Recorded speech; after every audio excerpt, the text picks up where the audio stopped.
kita tak naklah juga nampak dekat peringkat nasional, which is like kalau pemuda ni tidak boleh memimpin, boleh juga sebenarnya, cuma kita tak tahu capability. Kan aku dah keluar capability seseorang anak muda tu macam mana. Banyak sekarang di kalangan anak muda orang kata apa, dia punya pengetahuan dia tu boleh dikatakan selevel dengan orang pimpinan atas. Ada pandangan yang cakap kita kena ada politician yang experience untuk mengemudi kepimpinan, tapi ada pros and cons juga. Kadang-kadang kita perlukan fresh idea. Bagi aku rasa talent ataupun benda yang paling penting untuk ahli politik adalah dia boleh belajar on the job. Alright semua, hai, kembali lagi bersama saya Fifi, host baru di BLTV, dan sekarang kita berada di part 2. Okay, lepas lah. Lepas untuk host baru. Interview dah lepas lah kira. Aku rasa ni dah lepas lah. Dia dipanggil apa? Pilot episode. Untuk host baru. Sudah tentu bersama saya Ifan Mazan dan juga guest istimewa kita Iskandar Faris. Ya, saya host kejap. Host kejap. Okay, sebelum tu guys, korang jangan lupa subscribe, like. Kalau ada apa-apa benda yang korang tak setuju dengan apa yang kita orang bincangkan pada hari ini, tolong komen. Kita orang raikan je. Dan korang ni walaun ke? Boleh sebut walaun? Sebenarnya aku tak suka sebut walaun tu. Ini korang punya program, so aku tak tahu. Boleh. In fact, we don't use perkataan walaun untuk identify sesiapa lah. Tapi kalau korang tak setuju, tolonglah komen kata tak setuju. Okay, untuk part tu tadi kita dah bincang banyak pasal pengalaman kita dalam politik sedikit, dan mungkin kita nak bawa lagi perbincangan kita ni tentang apa masa depan politik untuk orang muda, terutamanya untuk pilihan raya umum ke-16. Rasanya lagi berapa tahun 2027 hujung kan? 2027 macam 3 tahun lagi lah. So itu perbincangan kita pada part 2 ni lah. Dan I want to start off dengan sedikit pengalaman aku. Boleh aku jump intro lah pengalaman aku. I think kalau korang ikut kita punya episod BLTV podcast, korang tahulah kita orang ke Jakarta hari tu untuk melihat proses pilihan raya dekat sana. Januari macam tu. Berapa lama korang kat sana? Kita orang 4 hari. Kita orang 4 hari kat sana. 3 hari. Kita ada berjumpa dengan kawan-kawan parti politik yang bertanding lah. Antaranya adalah PDIP. Okay. PDAP. Ya, PDIP. Dia kalau kawan-kawan kita kat Indonesia, dia pronounce PDIP. PDIP. PDIP betul. PDIP. Betul kan? PDIP dengan Nasdem.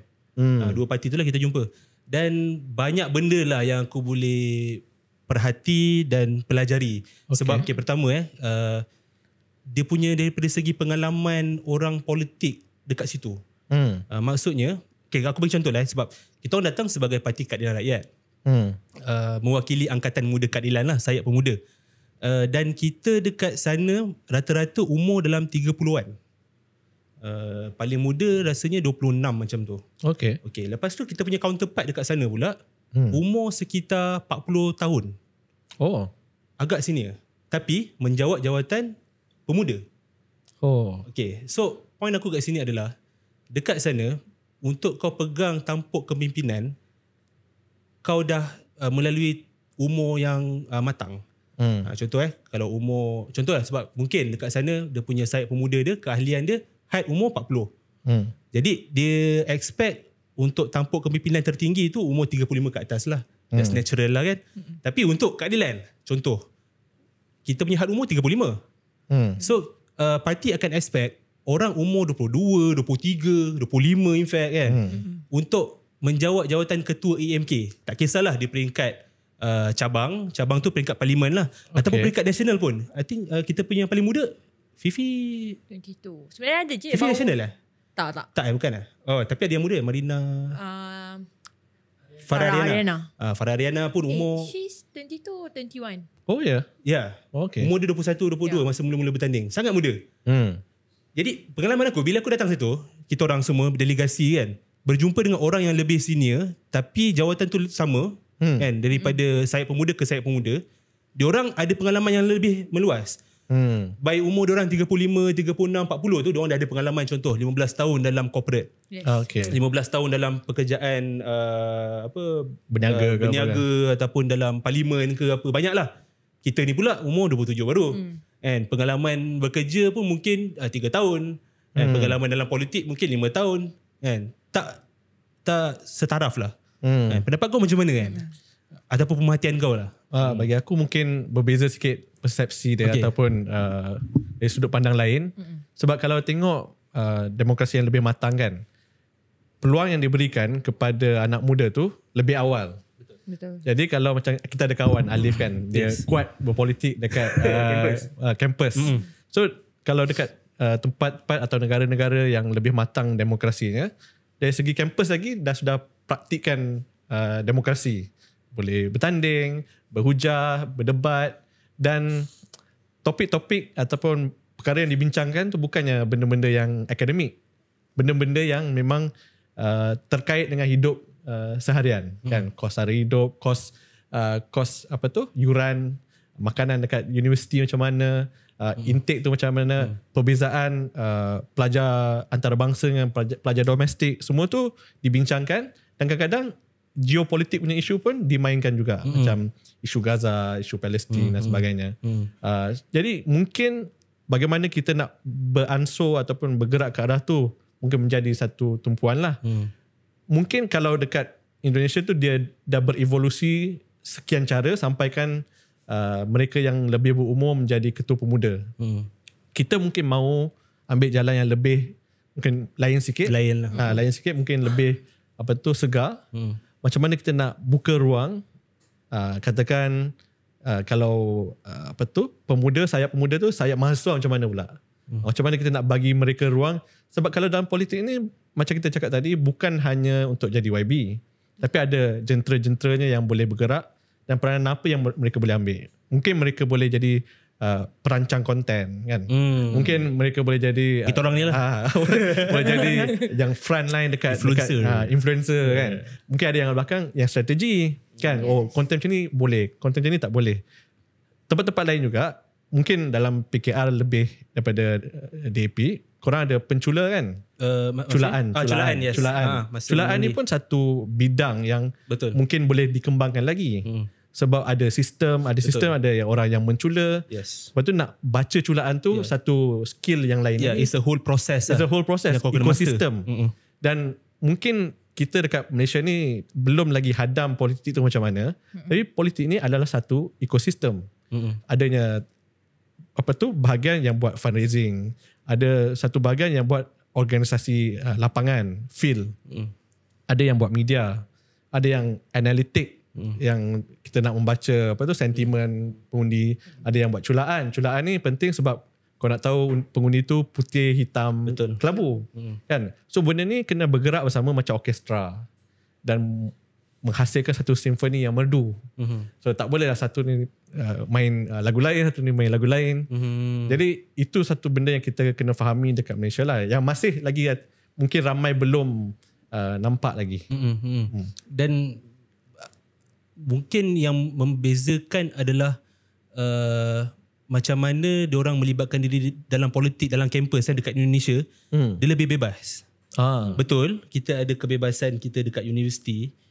Yelah, kita boleh sebut lah benda yang rasanya dah berapa puluh tahun sebut AUKU dan sebagainya kan. Walaupun ada beberapa elemen dalam akta universiti, college universiti tu yang ditukar, dipinda untuk memberi sedikit kebebasan.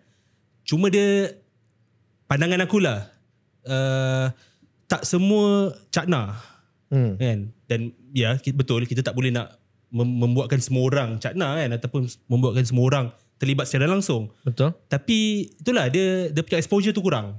Kan? Kalau kita nak panggil turun ke jalanan ke kan, mungkin sekarang tak relevan lah kot. Kan? Tapi dia ada dia sedikit mandum lah. Tadi bila kita cakap orang muda terlibat dengan politik kan, saya ingat balik waktu you cakap tadi, you pun minat politik.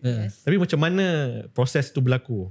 Apa yang buatkan you minat politik sebelum ni? You tengok ada pemimpin bagi ucapan ke, ataupun pemimpin berucap lah. Macam saya cakap, I have one idol, he yang I adore. Sebut je lah Fifi siapa. Janganlah.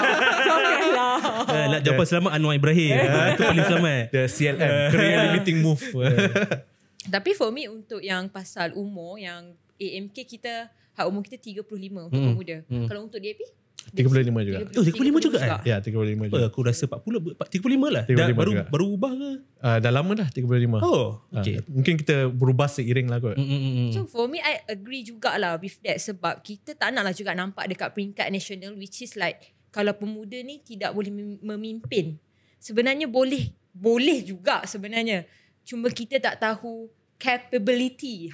Kan aku dah keluar. Capability seseorang anak muda tu macam mana. Sebab banyak sekarang di kalangan anak muda orang kata apa, dia punya pengetahuan dia tu dah orang kata apa, boleh dikatakan selevel dengan orang pimpinan atas. Jadi for me, why not orang kata apa, macam 35 tu is the maximum umur lah. Dan macam yang kita tahu, anak muda ni dia tahu apa yang anak muda nak. Faham tak? Betul. Kalau you ikut peringkat atas umur, dia tahu apa yang level dia nak. Tapi kalau macam contoh 35 ke bawah ni, Gen dia Z, tahu Gen Z. generasi apa yang dia nak nak bawakan macam tu. Cuma masalah dia adalah, okay, I'm all for orang muda memimpin. Umur 20 tahun kau jadi ketua lah. Seperti yang kita tahu, kita punya pimpinan pun ramai yang Betul. di kalangan muda juga kan. I'm all for it. Cuma masalahnya adalah bila tak ada platform yang betul-betul membentuk kepimpinan yang boleh menyediakan diorang kepada peringkat yang lebih luas ataupun lebih besar daripada peringkat nasional. Betul. Iaitu antarabangsa. And how do you match that kan? And hence where the pendidikan politik tu adalah. Betul. Dan bagi aku sangat penting pendidikan politik ni. Mungkin orang kata macam kita pergi program pendidikan politik lah kan. Tak kisahlah maktab politik ke, diwan ke ataupun macam-macam yang ada kat luar sana. Bukan sekadar kita belajar tentang macam mana nak berpolitik. Kan? Tapi belajar tentang falsafah, ideologi, strategi kan. Betul. Kadang-kadang dia tengok tingkatan.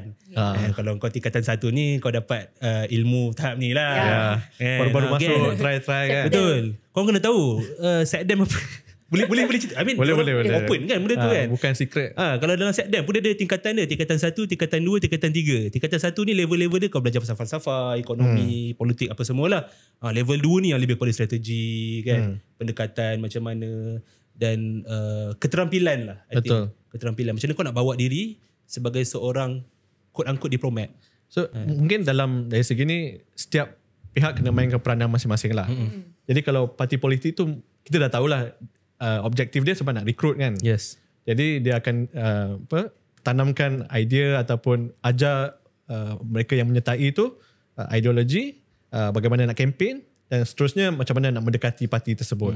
Tapi kalau dari segi NGO, CSO, badan-badan lain yang bebas, mereka pun ada peranan masing-masing juga untuk memahamkan rakyat ni demokrasi tu apa. Apa benda demokrasi ni kan? Binatang apa ni?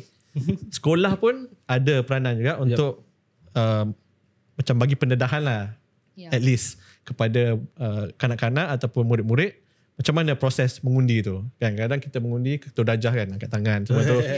So kita bagi, kadang-kadang ada sekolah yang lebih advance, dia ada tempoh berkempen, parti kan. Macam kat MRSM. Macam kat MRSM. Nak sebut tu. Jadi benda-benda ni kita kena membudayakan lah. Jadi banyak orang akan tanya kenapa kita tak macam ni, kenapa kita tak macam tu. Tapi kita kena tengok balik struktur kita macam mana. Asal-asal dulu kita macam mana, masa kita kecil macam mana, masa budak-budak macam mana. Apa ni, komponen-komponen ni kita kena build ataupun bina dan pastikan ada sebelum kita boleh lahirkan satu masyarakat yang mungkin demokratik atau lebih terbuka. Ramai sekarang yang kita tak tahu demokrasi tu hujung pangkal macam mana, tiba-tiba nak ada. Tapi tak boleh lah. Dia kena bina daripada bawah dan sampai kita dapat satu sistem yang mungkin boleh check and balance. Benda ni tak sempurna. Kan? Orang nak demokrasi ni ada-ada macam dah TV dah siap kan. Tapi tak lah, it's a work in progress. Tapi nak tanya, tapi bagi macam orang sekarang kan, you all macam setuju tak? Okay, if let's say macam contoh kita belajar dalam bidang kita, if let's say I belajar law, macam orang cakap, oh if you go for law then you become a lawyer, tapi benda tu sebenarnya tak pun. Okay, tapi macam kebanyakan juga daripada pimpinan kita yang sebenarnya macam kuat, yang macam kau sebenarnya title kau ni tapi tiba-tiba kau terus menjerumus ke bidang politik. Di mana kau tak ada pengalaman politik, tapi once kau dicalon, Kau bertanding dan kau menang. Dan apa pandangan orang masyarakat lah. Mungkin itu persepsi yang mungkin kena betulkan jugalah kan. Kita nak ada pandangan yang cakap kita kena ada politician yang experience untuk mengemudi kepimpinan. Tapi ada pros and cons juga. Kadang-kadang kita perlukan fresh ideas atau idea-idea yang segar. Jadi bila masuk kan mereka yang kita kata teknokrat ni, tapi oleh ahli parti juga, kita dah macam mana kita bagi talent pool atau bakat tu diverse. So tak adalah semua fikir benda sama je, sebab ada juga yang boleh bawa idea yang lain sikit. Mungkin idea ni ada value kan, ada nilai dia. Dan dari segi pembuat dasar ni, kita kena ada pandangan dari semua pihak, daripada beberapa pihak. Kau kena tahu undang-undang, kena tahu ekonomi sikit. Kena, kadang-kadang tak semestinya orang yang ahli, tapi orang yang berminat untuk tahu pun boleh juga. Itu asal usul demokrasi kan. Kalau apa meritnya kita memilih orang tu, adalah orang ni kita harap, kita trust ataupun percaya dia boleh belajar benda baru. Bagi aku rasa talent ataupun benda yang paling penting untuk ahli politik adalah dia boleh belajar on the job. Aku tak pernah fikir perspektif tu lah bila memikirkan calon. Sebab kalau nak cakap pekerja dekat syarikat mana pun, kau ingat tak kalau kau graduate dulu, kau ingat tak benda-benda kau belajar waktu universiti? Oh tak. I learn nothing from my university. kan tak belajar, tak ingat pun apa benda kat universiti. Tapi bila belajar tu buat training 2 minggu, 3 minggu, and then lama-lama jadilah fasih lah benda tu kan. Yes. Sama juga dengan politik, you learn on the job. Benda ni tak ada dalam kelas mana-mana. Sebab kadang-kadang kalau lecturer nak ngajar politik, lecturer pun tak pernah jadi ahli politik. Kan? So mana nak belajar benda tu? So memang kena belajar on the job. Yes. I think aku rasa paling penting tadi macam kau kata yang Iskandar, pendedahan lah. Yes, kita boleh angkat pemimpin umur 21 tahun, 22 tahun, tak ada masalah. As long as daripada peringkat sekolah lagi didedahkan tentang politik, demokrasi, proses tersebut, kenegaraan, itu paling penting. Betul. Ya, untuk membina jati diri. Sebab bila kita dah jadi ketua, kita mewakili negara, berhadapan dengan negara-negara jiran, kita ada rasa keyakinan tu. Kita ada jati diri kita berketerampilan dan kita boleh membawa diri. And so itu satulah. Dan aku rasa kalau aku boleh ketengahkan apa yang berlaku dekat pilihan raya UK, korang boleh tengok update lah. Ada tu we will go through the detail of it. Sejarah UK. Tapi election UK, pilihan raya UK yang lepas sangat-sangat menarik sebab pertama ialah selepas 10 tahun parti Tory, konservatif 10 tahun memerintah, gagal. Rakyat UK membuat keputusan untuk memilih parti lain. Kalau kita tengok secara mudahnya, mereka memilih Labour lah. Secara mudahnya, sebab dia ada banyaklah elemen-elemen yang berlaku kenapa Labour boleh menang lah, tapi akhirnya Labour menang. Dan Labour ni mengetengahkan pemimpin-pemimpin muda. Kan jatuh. Gang, ni production RM2 gang. Kalau ada sponsor, kalau sana tolonglah sponsor. Ada. Kita teruskan je. Apa yang berlaku kat sana adalah Labour Party dia memang mengetengahkan umur-umur yang 22, 21. Kalau kau tengok angkat sumpah dia dekat parlimen dia, semua muda-muda. Oh, okay. Aku tak tahu berapa figure dia, tapi ramai. And like you said, learn on the job lah. Betul lah. Betul. Kan macam setengah orang dia guna modal je. Oh, budak hingusan semua ni. Aku tak berapa setuju lah kan kalau dia cakap orang muda budak hingusan. Memang semua ada value. Kita tak boleh jatuhkan dia sebab dia baru masuk. Everyone starts from somewhere. So janganlah kita pelekehkan orang tu sebab umur dia atau pengalaman dia. Semua ada benda untuk sumbangkan dekat dalam perjuangan ni lah. Dan bila kita kata orang muda ni Gen Z lah, Fifi. Gen Z. Alpha sekarang. Gen Z ya? Aku Gen Z ya? Ada Gen Alpha sekarang. Gen Z Gen Alpha selepas Gen Z. Sebelum Gen Z Y Z bukan Alpha. Sebelum Gen Z Alpha ke? Tak, Alpha dia lepas. Okay, dah tak ada abjad dah. So Gen Alpha tu bermula daripada umur? Itu tak tahulah, kena kena Google. Tapi aku rasa macam Gen Z lah. Ya, Yelah kot. Gen Z. Wah. Okay, nak kata macam kat UK, Gen Z berjaya masuk dalam parlimen. Adakah ini, bukan adakah lah, memanglah era Gen Z untuk 5 tahun, 10 tahun ke hadapan. Sebab mereka-mereka ni lah yang akan ambil alih kepimpinan kan. Dan korang rasa lah, macam mana kita punya pilihan raya ke-16 nanti? Kan? Ada 3 tahun lagi. Korang rasa macam mana? Adakah lebih ramai Gen Z yang akan diketengahkan? Ataupun macam aku sebut sebelum ni kan, influencer bertanding. Berlaku dekat UK, berlaku dekat European Union, dan mungkin berlaku dekat Malaysia. Kan? Korang bayangkan Khairul Aming tanding. Kan? Kita sambal lah, sambal free hari-hari. Bro, Hari-hari live. Hari-hari live. Live hari-hari masak. Lepas tu sambil bagi motivasi. Betul. And then ada bengkel, macam mana nak buat sambal. Lepas tu cerita pula kan, undilah saya kan. Menang Kota Baru. Tiba-tiba terus kena lantik menteri. Yes. Kita tak tahu.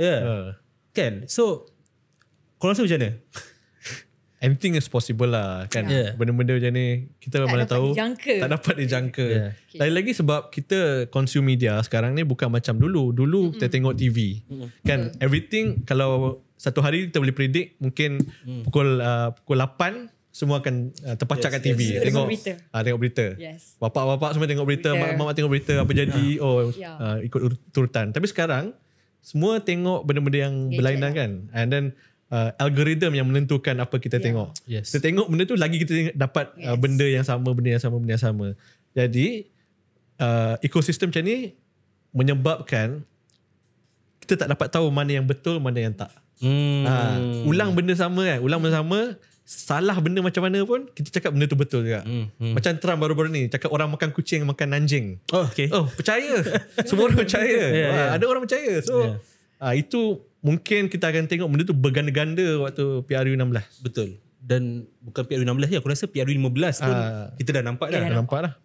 Kalau aku boleh bagi acknowledgement lah kepada Perikatan Nasional apa strategi yang diorang buat dekat media sosial pada pilihan raya umum ke-15 hari tu, memberi gambaran apa trending untuk PRU16 lah. Ini aku punya jangkaan untuk social media lah. Apa yang diorang buat pada PRU15 adalah diorang menggunakan taktik gerila di TikTok. Di mana diorang hire influencer. Boleh dikategorikan sebagai influencer besar, influencer mikro. Tapi diorang semua bergerak secara serentak mempromosikan logo saja. Ada coordinated effort kan. And it looks very organic lah. Kita ada Ariel Zafri, maybe your friend lah kan, of course, from entertainment. Ariel Zafri, Wawa Zainal lah. Kan? Kalau korang ingat video kempen diorang pakai baju perikatan je. Lepas tu diorang hanya letak muzik apa yang tengah trending waktu tu. Dan itu terus hits. Betul. So maksudnya on our end Pakatan Harapan kita cerita polisi dasar dan sebagainya kan. Apa masalah negara ni. Datang perikatan macam tu je. Dia bayar semua influencer. Dia macam sekali lalu aku bayar macam ni. Tapi memang nampak Tapi itu memang trend untuk anak muda sekarang. Diorang lebih prefer berkonten macam tu. Kalau dalam TikTok ni I don't say I'm TikTokers. Jedak jeduk guys. Tapi begitu banyak. Aku faham pun tak. Kau pernah dengar jedak jeduk? Tak. First time First time. Serius macam mana ni sekarang nak bertanding ni? Kita buat TikTok later. But maybe you want to explain more what is jedak jeduk? Actually it's a template je lah from CapCut. And then you just letak gambar. Macam I ada satu content tu dia heboh disebabkan benda tu. I just letak gambar dengan video, short video 1 second. Jedak jeduk. And then video tu cecah dekat 700,000 view.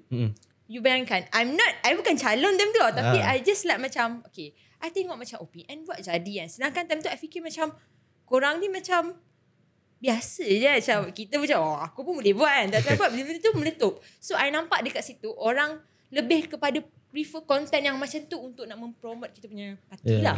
Sebelum kita end kan, nak tanya sebelum kalau macam ni kan, So budak-budak muda Gen Z ni tak appreciate face to face contact ke, live event ke, macam mana? Dia memang online je ke?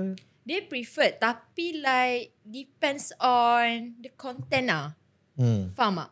Kalau macam ada gig ke, orang datang tak? Aku rasa it's a different background. Yeah. And you kena tengok kita tak sebab boleh- influencer tu macam mana. Macam contoh sekarang, macam anak muda ni dia lebih suka, faham tak sekarang anak muda dia ada tagline healing. Yes. Faham tak? Healing. Dia ada? Healing. Oh, okay. Dia anak-anak muda sebenarnya nak attract diorang boleh je daripada benda-benda macam tu. Oh, so benda-benda yang healing kita boleh buat lah. Okay, aku punya teori kenapa healing punya konsep ni sangat famous macam Iskandar kata lah, capitalism. Kau bekerja siang malam, gaji betul, minimum 1,700. Okay, itu dah lain lah gaji Itu minimum. bukan gaji graduan. Gaji minimum ni bukannya gaji, maksudnya gaji permulaan. Maksudnya kau graduate UIA, lawyer, gaji permulaan kau 1,700, bukan? Gaji permulaan kau patutnya 3,000 ke atas. Contoh kan? Gaji minimum ni adalah gaji, contoh kita ada kawan nama dia Ahmad, pendidikan dia sampai SPM, dan mungkin dia nak cari kerja dekat bahagian contoh kerani kan? Gaji dia minimum 1,700. Tak boleh rendah daripada tu. Betul tak? Betul. Dia safety itu, net lah. Safety. Itu selingan lah. Kalau korang dengar ada explanation lain, itu salah. Ini yang betul. Tapi kalau kita boleh wrap up sikit kita boleh tengok apa yang berlaku dekat pilihan raya di Indonesia, di mana Prabowo ketika tu calon presiden, dia mengetengahkan diri dia sangat berlainan kalau dibandingkan dengan semasa dia bertanding 5 tahun 10 tahun yang lalu. Kalau dulu dia sangat militer. Militer apa dia general apa semua kan. Sekarang ni dia gemoy kan. Gemoy banget. Gemoy banget kan. Apa macam mana dia punya apa ni dia punya lagu apa? Okay gas. Okay gas. Tambah 2. Dan kita ada Gibran. Anak Jokowi sebagai dia punya wakil presiden dan calon wakil presiden. Pun agak crack lah sebenarnya. He's a troll lah sebenarnya. Itulah menarik. So mungkin aku nampak untuk Piala 16 influencer ni lah akan memainkan peranan yang sangat besar di ruang media sosial. Kalau kau tanya tadi kan, okay, how about program-program yang fizikal kan, maksudnya berinteraksi secara berdepan, ada gig ke ataupun program-program sukan kan, it's a different background lah bagi aku. Social media strategi dia macam tu. Yang background dekat lapangan ni pun mesti buat juga. Mesti buat juga. Dan dia akan interconnected. Betul. So dia tak boleh dipisahkan kan. And lagi satu anak muda, dia nak, kalau majoriti tanya lah kan, macam kita sembang, macam I tanya dengan rakan sebaya. Actually tak ada rakan sebaya tau. Dekat college tu sebenarnya macam mostly adik-adik lah. Lagi muda. Lagi muda lah. Oh, okay. Lepas tu macam basically I akan tanya yang sebaya I, what kind of pemimpin yang korang nak, yang korang impikan in future. Diorang jawab macam, kita orang tak nak lah macam, diorang nak macam diorang boleh berinteract langsung dengan seorang pemimpin ni sebagai kawan. Sebagai YB ni, kalau dia turun padang, dia tak boleh membawa diri dia, aku YB, korang kena respect aku. Dia tak boleh ada aura-aura YB lah. Dia macam aura VIP. Aura VIP tu boleh ada, tapi at the same time you kena flat. Macam kalau kau jumpa anak muda, kau kena jiwa anak muda. Kalau kau duduk dengan orang kata apa, kalangan orang tua ke apa ke, kau kena bawa vibes tu. Faham tak? Anak muda nak benda tu je sebenarnya. So vibe dia kena betul lah. Vibes dia kena betul. Macam US punya politik kena ada vibe. Dia vibes tu yang macam you kena attract. Macam YB ni sempoi lah. So dekat situ anak muda akan, okay, I can go for it. Cakap linggo dia lah kan. Yes. Jedak-jedu. Jadi kau boleh cakap kalau I YB kan, okay, jedak-jedak dulu kan. So kalau kepada ahli-ahli politik yang nak bertanding untuk Piala 16, cadangan Fifi adalah untuk jedak-jeduk. Jedak-jeduk. Tak pun buat ni, ada dekat social media dia ada yang macam museum kan. Kadang dia buat content slay. And then just give like whatever vibe. Yes. Cuma itulah, okay, akhir wrap up akhirnya adalah macam Iskandar kata, bila ada social media ni, algoritma dan sebagainya, FYP, maklumat yang sahih mungkin kelihatan, maklumat tidak sahih mungkin kelihatan sahih. Jadi kita kena berwaspada lah, kena banyak membaca, kena tengok sumber A, sumber B, sumber C, compare kan. Jangan percaya bulat-bulat apa yang masuk dalam FYP korang. Anak muda sekarang kena banyak membaca. Sebab anak muda sekarang tahu orang malas gila membaca. Macam ni lah, kalau korang malas membaca, dengar je lah podcast BLTV. InsyaAllah semua konten kita sahih. Okay, itu saja untuk part kedua. Nantikan part ketiga.